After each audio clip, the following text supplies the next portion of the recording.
আপনি জানেন নবীর পরে আল্লাহ নবী হচ্ছে আমার ইমানের অংশ, আমার ইমানের পার্ট।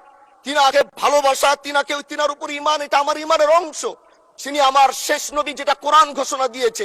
নবীও বলেছে আনা খাতামুন নাবিয়্যিন লা নাবিয়্যা বাদি, আমি শেষ নবী, আমার পরে কোনো নবী আসবে না। কিন্তু মাননীয় স্পিকার, দুঃখের সাথে বলতে হয়, বাংলাদেশের এরকম একটি পার্ট রয়েছে, যেই পার্টের এক অংশ মানুষ, তারা নবীকে অস্বীকার করে, তারা মুসলমান দাবি করে। এবং এই বিষয়ে অনেকের ধারণা আছে, তারা জানে এই আন্দোলন করতে গিয়ে অনেক মুসলমানকে রাস্তায় শহীদ হতে হয়েছে, আন্দোলন করতে হয়েছে। স্বাধীনতার পর থেকে আজও সে আন্দোলন চলছে, কিন্তু আজও পর্যন্ত সেটা পাইনি। আমি মাননীয় প্রধানমন্ত্রীকে বলবো, আপনি বাংলাদেশে একটি ইতিহাস রচনা করে যাবেন।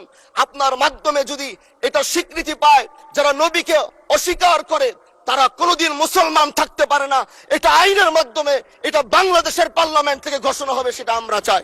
মাননীয় স্পিকার, আরেকটি কথা, আপনি জানেন আমরা আমাদের নবীকে সবচেয়ে বেশি ভালোবাসি, যিনি আখিরি নবী, যাকে বলা হয়েছে ওয়ামা আরসালনাকা ইল্লা রাহমাতাল লিল আলামিন।